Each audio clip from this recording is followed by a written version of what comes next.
ठाकुर सेवा, जैसे आपको कि अब हम सेवा में रहेंगे तो हमारा काम कौन करेगा? तो पूरी सृष्टि तुम्हारे काम से चल रही है, तुम्हारे चलाए चल रही।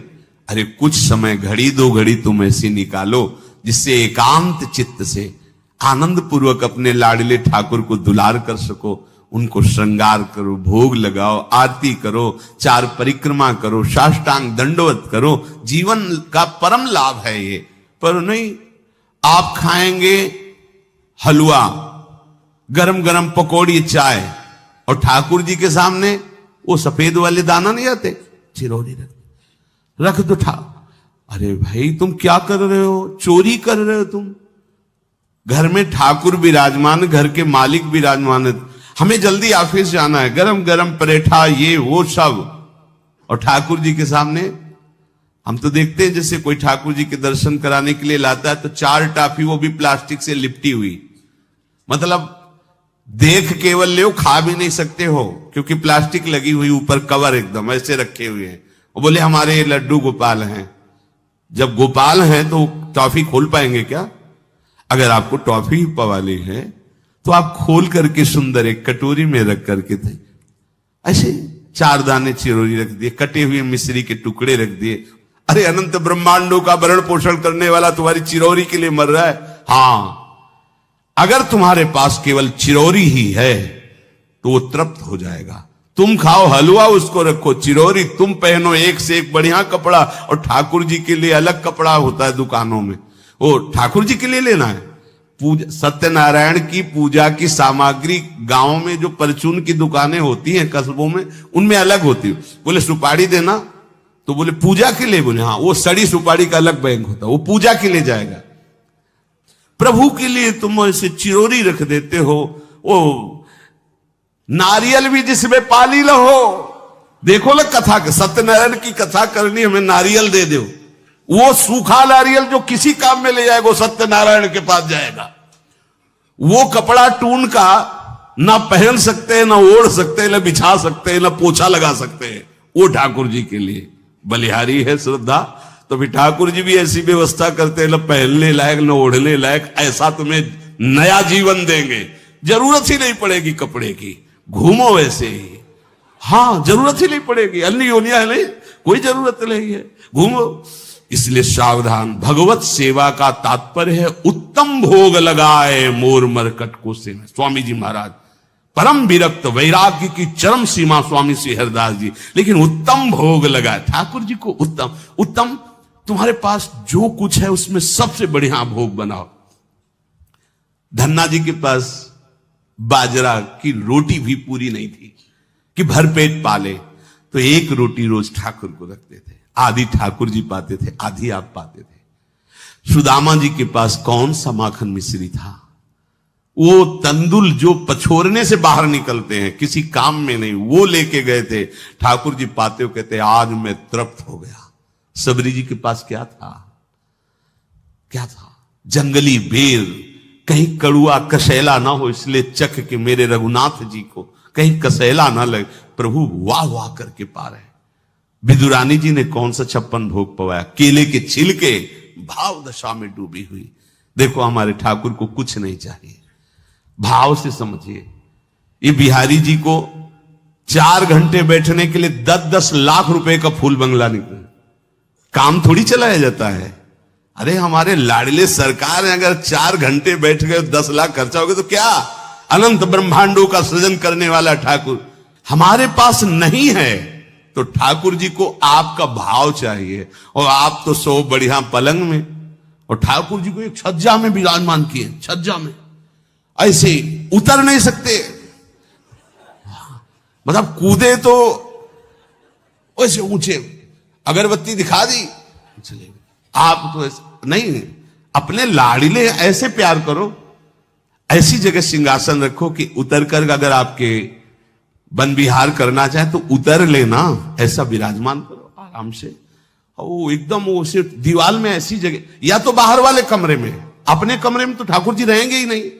अरे भाई अगर घर में ठाकुर जी तो उठते बैठते निकलते, उनके दर्शन हो रहे, चोरी क्या?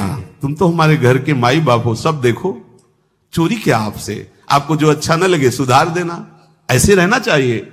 बिल्कुल भगवत प्राप्ति निश्चित है।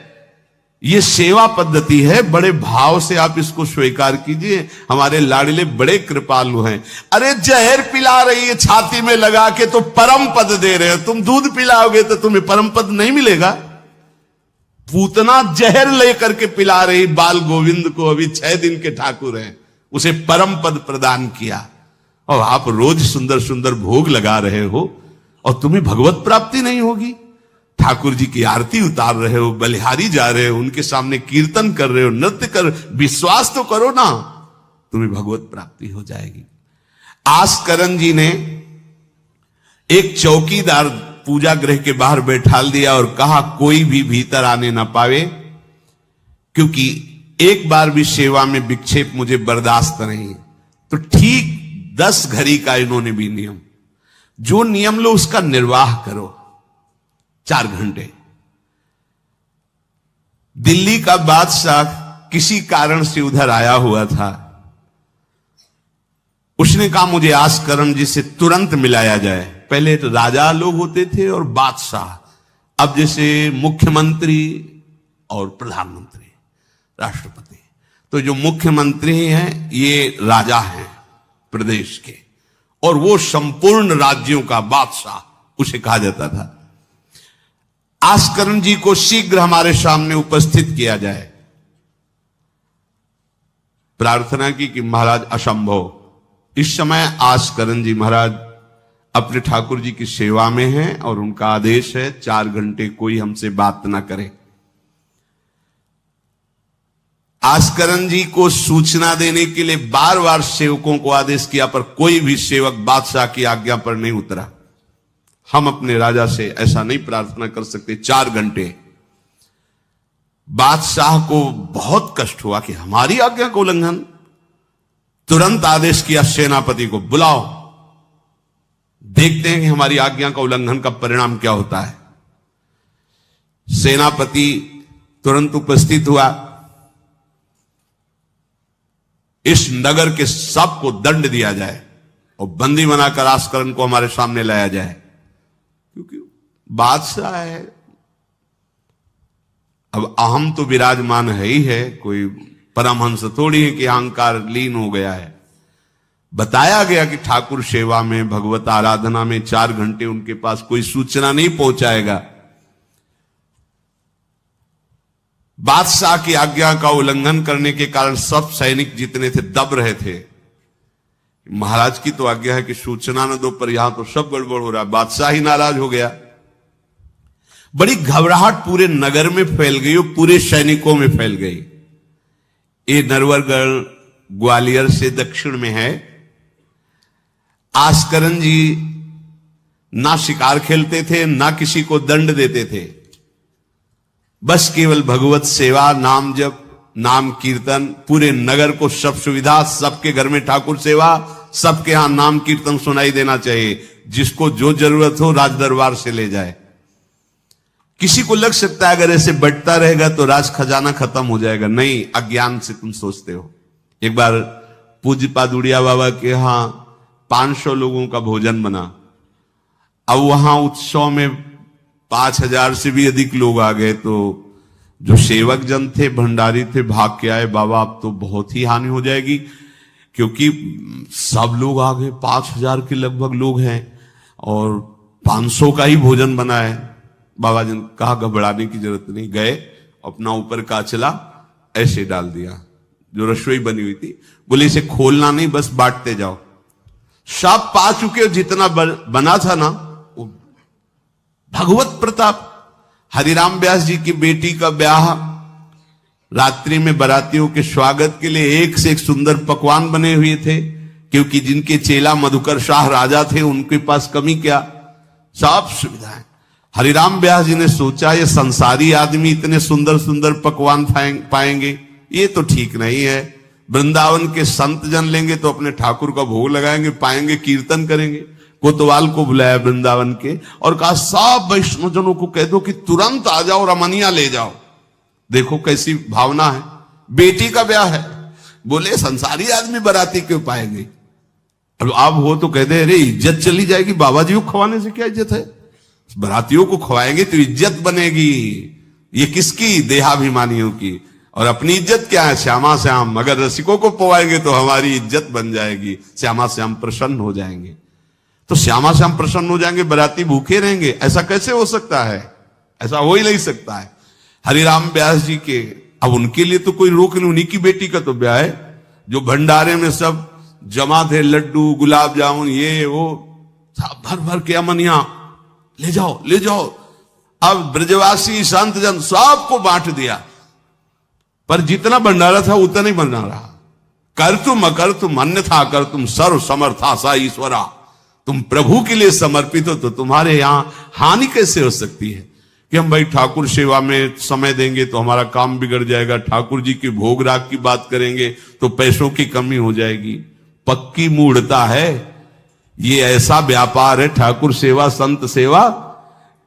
ऐसे करो और कई गुना बढ़कर के हाथ में आ जाएगा, देख लेना। क्योंकि सब दुखों का कारण पाप है, और जब ठाकुर सेवा संत सेवा तो इससे पाप नष्ट होते। जे ही पाप नष्ट हुए सुख का मार्ग खुल गया, पर अज्ञानी जानता नहीं है।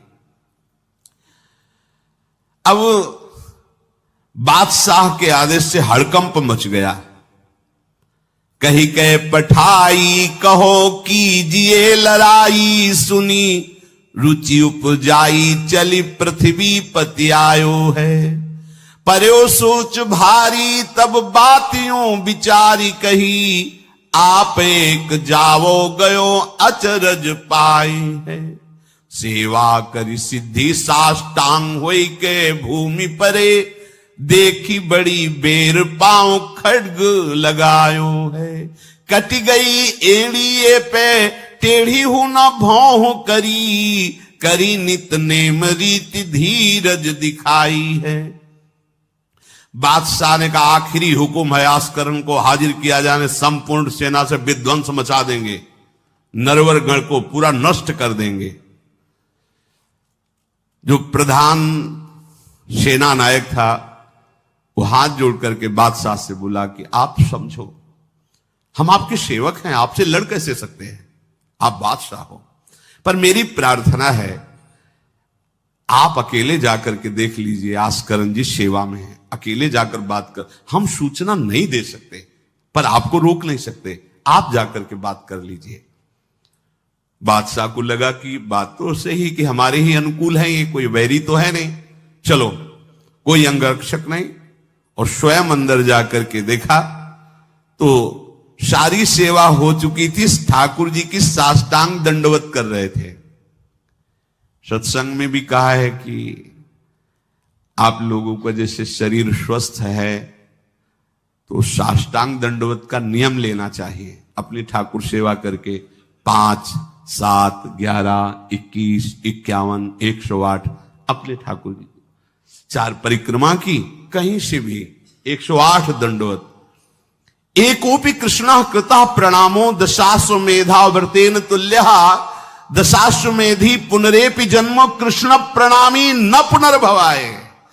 ये भीष्म जी बोल रहे हैं, एक बार हमारे श्री कृष्ण को कोई साष्टांग दंडवत कर दे, 10 अश्वमेध यज्ञ का फल अवघृत स्नान का उसे प्राप्त होता है। पर 10 ये अश्वमेध यज्ञ करने वाला पुनर्जन्म को प्राप्त होता है, पर एक बार श्री कृष्ण को साष्टांग प्रणाम करने वाला पुनर्जन्म को प्राप्त। दशाश्वमेधी पुनरेपि जन्म कृष्ण प्रणामी न पुनर्भवाय। अपने पास तो भगवत प्राप्ति के लिए बहुत से अस्त्र हैं, केवल नियम पूर्वक प्रयोग करो, माया का प्रवाह बंद हो जाएगा। ठाकुर सेवा के बाद करना चाहिए साष्टांग दंडवत। हमने महापुरुषों को देखा है, गुरुजनों को देखा है। अब शरीर उस लायक नहीं तो भाव से कर लीजिए, अगर शरीर स्वस्थ है और आप करने लायक हैं तो जरूर। जैसे माताएं बहनें सखियां हैं तो पंचांग, एक पंचांग दंडवत की, खड़े हो गए, हाथ जोड़ा, मंत्र अंदर स्मरण किया, फिर पंचांग 5, 7, 11, 21, 51 ऐसा करना चाहिए। आस्करण जी भगवत सेवा करके साष्टांग दंडवत कर रहे थे नियम पूर्वक। अब ये तो पता चल गया कि कोई आया है, पर ना नजर दी, ना बात की, ना रुके, उठे साष्टांग दंडवत, फिर उठे, फिर साष्टांग दंडवत वो बादशाह खड़ा देखता रहा, ये तो ना हमारी तरफ देख रहे हैं ना बोल रहे हैं। बहुत देर हो गई, चुपचाप। पद का अभिमान होता है। अब वो बादशाह ठहरा, खींची तलवार, म्यान से निकाली और जब ये साष्टांग हुए तो मारा ऐसे, तो एड़ी उड़ गई, कट गई एड़ी आस्करन जी की। लेकिन आस्करन जी ने ना दंडवत रोकी, ना मुड़ करके देखा, खून की धार बह रही। निष्ठा देखिए, यह है अनन्य भक्ति की निष्ठा। नहीं कहा कि अब रुक गए, कुछ नहीं, वैसे ही खड़े हुए, फिर साष्टांग दंडवत, फिर खड़े, खून से लथपथ हो रहे। कोई कष्ट का अनुभव नहीं दिखा रहे कि आओ कहे या पीछे मुड़ करके देखे। अब तो धैर्य छूट गया बादशाह की, ये मेरे से तो अपराध बन गया, ये कोई नाटक नहीं कर रहे, ये तो सच्ची में महान भागवत है। क्योंकि जो पद का अभिमानी जन होता है वो ये नहीं जानता है कि भक्ति क्या होती है, भक्ति का स्वरूप क्या होता है, भक्तों की निष्ठा क्या होती है। उनको तो लगता है कि मैं अमुक पदाधिकारी हूं, मैं इतना, तो ये बाबा जी लोग भीख मांगने वाले, इनके आगे क्या जमीन में बैठे, हमारे लिए कुर्सी की व्यवस्था नहीं होगी क्या? हमारे को इस पद का अभिमान जो मिला है उसका सम्मान होना चाहिए। तो वो जिस पद में है, इस सृष्टि में कोई वो पद नहीं है, वो हरिदास पद में है, हरि पार्षद। तुम तो मायाकृत सृष्टि के किसी पद पे होगे, वो मायापति के निजी पार्षद हैं।